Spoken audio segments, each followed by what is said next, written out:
By the time the cities began to burn, it was already over. The world did not yet know his name. They only knew the sound. Hooves like thunder, drums like distant storms, walls that had stood for centuries collapsing in a single week. From China to the edge of Europe, smoke drew a black line across the sky. Merchants whispered of a horseman who could not be killed. Kings sent armies that never came back. No treaty held him, no distance slowed him, no promise softened him. By the time they realized what had happened, the steppe had already given them its answer. The boy named Temujin had become Genghis Khan. But how does a starving child in a forgotten corner of the world become a storm that can erase kingdoms? This is not a story about an empire, not yet. It is the story of a boy watching everything that should have protected him disappear. Long before the sieges, before the armies, before the title Khan, there was only a frightened child on a cold, empty grassland learning one brutal lesson at a time. Tonight, we go back to the beginning. Not to explain his greatness, but to understand why this outcome was already taking shape long before anyone knew it. Because once you see what the boy named Temujin survived, you may start to wonder if the world ever gave him any other path. The story begins on the Mongolian steppe. Endless grass, wide, merciless sky, winters that can kill a man in a single night. Here, power is simple. You eat or you starve. You lead or you obey. And every promise depends on the strength of the man making it. In this world, Temujin is born to a minor war leader. His father commands warriors, raids enemies, swears loyalty to greater Khans when he must. To the outside world, it is nothing. One clan among hundreds, one child among many. But in that child's hands is a future that will tear open the map of the world. Everything that follows makes this outcome inevitable. Temujin's father believes he has secured his son's future. On a journey across the steppe, he visits a distant camp, meets another family and agrees. One day, their daughter will marry his son. In a land where alliances are fragile, a promised marriage is a kind of shield, a way of saying, my boy will not stand alone. Temujin is still a child, too young to understand what has just been arranged for him. All he knows is the comfort of a father's presence, the certainty that someone strong is riding ahead of him. At the time, this seems like a small, clever move in the endless game of steppe politics. What no one notices is that by tying his son's future to distant allies, Temujin's father has also painted a target on the boy's back, and soon the shield will vanish. On the journey home from that betrothal, Temujin's father accepts a meal from old enemies. We do not need the exact date. We do not need the full list of names. We only need to understand this. In a land where the slightest insult can start a blood feud, sharing food is supposed to mean safety. To eat at someone's fire is to say, for this moment, we are not enemies. But the food is poisoned. The old feud was not forgotten. The promise of safety was a lie. Temujin's father rides away, growing weaker until he cannot ride at all. The boy watches his father collapse, and for the first time, he sees something that should never happen on the steppe. He sees the man who protected him die like any other animal. The question now is not who will avenge the father, but who will protect the boy. Temujin's father is buried quickly. There is no time for long mourning. On the steppe, death is an interruption, not a pause. The clan gathers. Men who once rode proudly under his father's banner look at the boy who is supposed to replace him. He is too young, too untested, too small to make them feel safe. At the time, this seems reasonable. Why follow a child when other leaders are strong and ready? But what no one notices is the look on Temujin's face as the men speak. They are not just rejecting a leader, they are stripping a child of his entire world, and this will matter later. The decision is made quickly. The warriors turn their horses away. The families pack their tents. One by one, they move off across the grass, following a new leader. Temujin's mother, once the wife of a chief, now stands alone with her children and almost nothing else. No herd, no protection, no place in anyone's plans. On the steppe, to be left behind like this is not an insult. It is a death sentence delivered slowly. At the time, it is just another practical choice. Why risk your life for a widow and her children? But for the boy watching the dust fade in the distance, the message is clear. No one is coming back. The question is no longer, who will lead this clan? It is, can they even survive the winter? The family builds a rough shelter near a river. They gather roots, trap small animals, strip bark from trees. Temujin learns to fish with his bare hands, to eat things no warrior would ever admit to touching. Hunger is not just a sensation, it becomes a teacher. He learns that status can vanish overnight, that the men who praised his father's strength can walk away from his children without a backward glance. At the time, this seems like a private tragedy, a small story lost in the wide emptiness of the steppe. What no one notices is that this boy is watching every detail. He is memorizing who abandons him and who does not, and that list is very short. Among the people who remain close are Temujin's siblings. In hunger, even family becomes complicated. Every extra mouth is a calculation. Every piece of meat is a choice. Temujin has an older half-brother. He is stronger, more physically imposing, and he starts to act like the man of the household. He takes the best pieces of food. He expects obedience. He uses the absence of the father to step into his shadow. At the time, this might look like natural order. The older boy takes charge. The younger learns his place. But what no one notices is the anger building beneath Temujin's quiet obedience. This would matter later. Temujin's mother tries to hold the family together. She tells them stories of their father's courage, of the line of warriors they descend from. She insists that they are still noble, even as they dig for roots like animals. To the children, these stories are a lifeline, a reminder that they were not always outcasts, but stories do not fill stomachs. And slowly the gap widens between who they are told they are and how the world actually treats them. At the time, these nights around the fire look like nothing more than family survival. What no one sees is that Temujin is learning two lessons at once. From the world, no one will save you. From his mother, you are meant for more than this. That tension between humiliation and destiny will not stay quiet forever. The steppe does not slow down for anyone's suffering. Other clans fight, trade, raid, take revenge. The boy named Temujin is not part of these stories. He is outside them, watching from the edge. He sees riders pass at a distance, banners snapping in the wind, warriors laughing and shouting across the grass. At the time, he is invisible to them, just another hungry child by a river. But for Temujin, a question begins to form. If leaders can abandon their people this easily, what would it take to build loyalty that does not break? For now, it is only a thought, half-formed, pushed aside by hunger. Soon, it will become something much more dangerous. Hunger sharpens conflicts. It also sharpens choices. Temujin's half-brother continues to take the best food. He throws his weight around, uses fear to control the younger children. To survive, someone has to set rules, but his rules always seem to favor himself. Temujin watches, silent. He's not yet strong enough to challenge him openly. At the time, this feels like a simple family struggle, the kind of tension that appears in any desperate household. What no one notices is that this is Temujin's first lesson in what bad leadership looks like, and that soon he will decide he has seen enough. One day, the conflict breaks. The story is simple and brutal. Food is found. The half-brother claims it as his right. Temujin and his younger siblings are expected to endure again, but this time, the boy refuses. In the wild, if someone threatens your survival, they are not just an inconvenience, they are an enemy. Temujin takes a weapon in his hand. He confronts his brother away from the camp. There are no witnesses who can stop what happens next.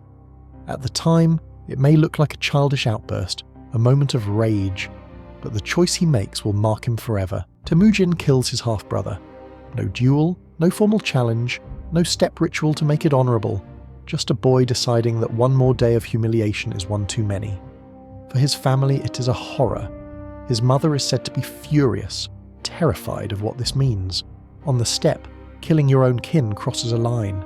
It breaks more than flesh. It breaks trust. But for Temujin, this is not madness. It is calculation.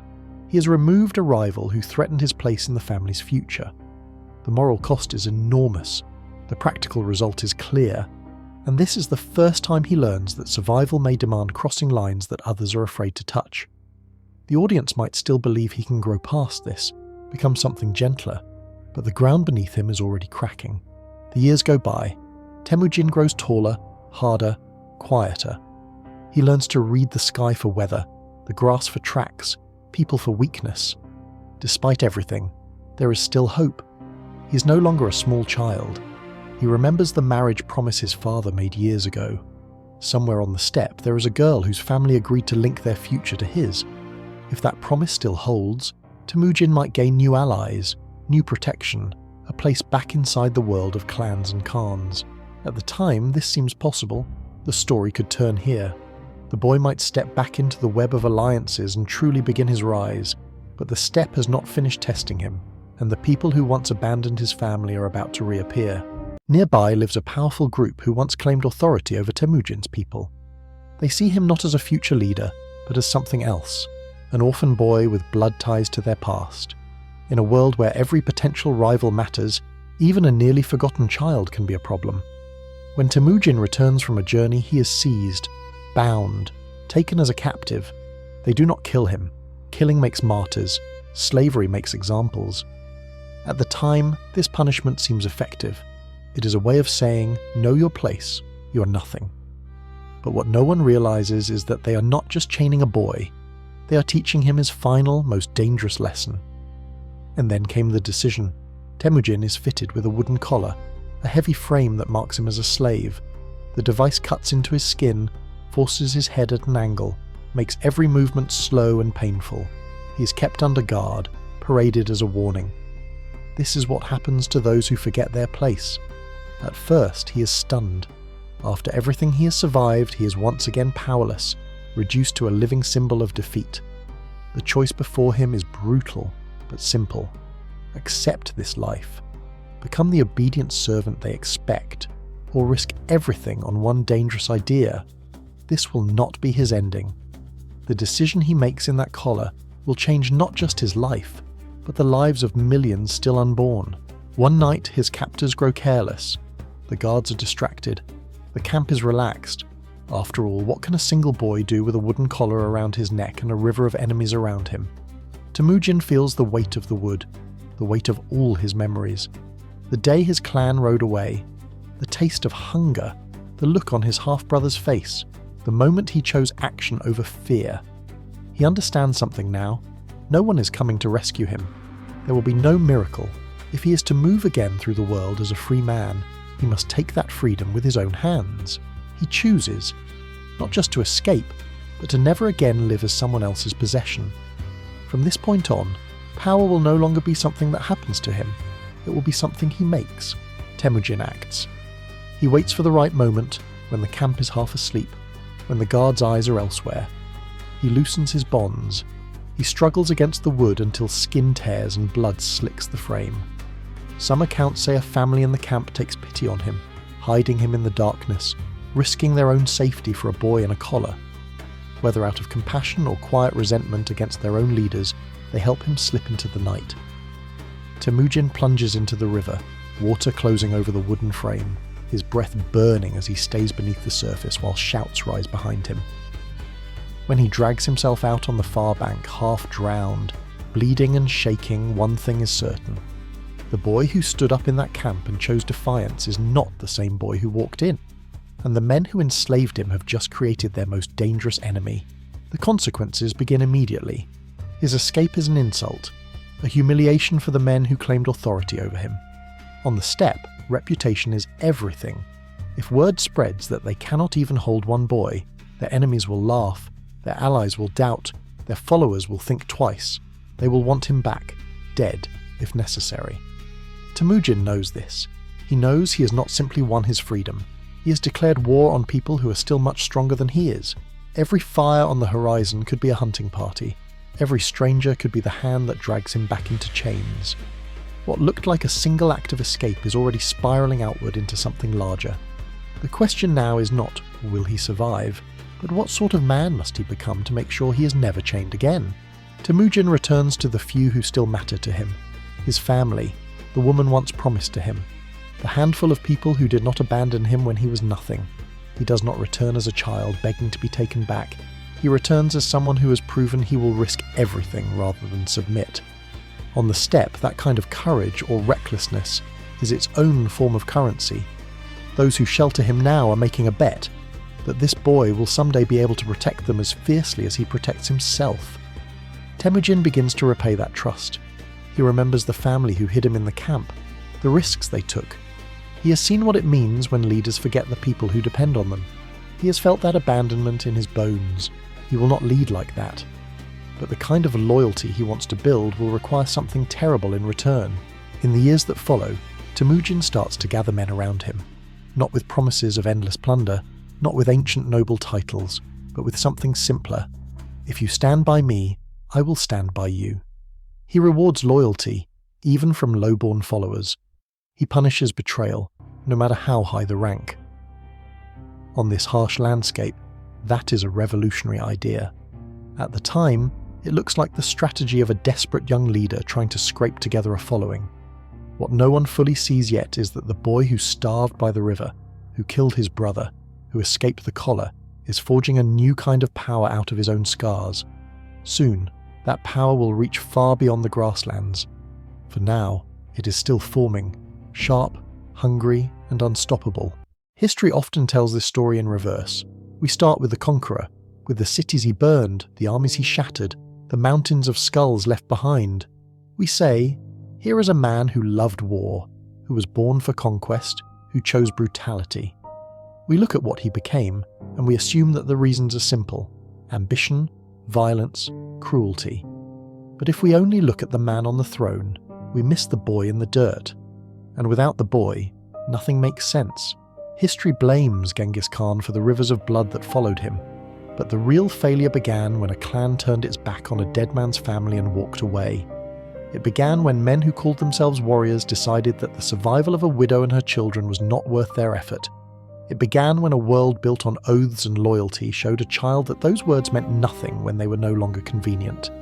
The hunger, the killing of his brother, the slavery, the escape, none of it happened in a vacuum. Each moment drew a line deeper into him, carving a belief that would guide everything that followed. If you are weak, the world will devour you. If you trust the wrong people, they will abandon you.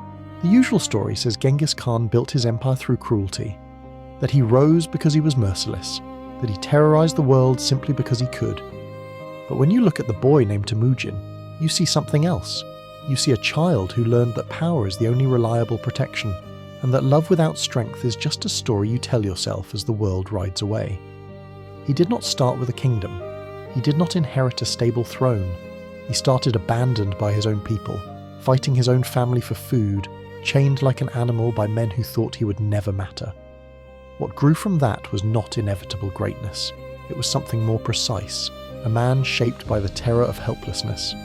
And once you understand that, his later choices become less mysterious and far more frightening. This episode is not the story of Genghis Khan the Conqueror. Not yet. It is the story of a boy who saw every system around him fail. The clan failed. The code of hospitality failed. The rules of kinship failed. Standing in the wreckage of those failures, Temujin made a promise not just to rise, but to build something that could not abandon him the way he had been abandoned. To his followers, this would one day feel like justice, a leader who rewarded loyalty no matter your birth. To his enemies, it would feel like the end of the world.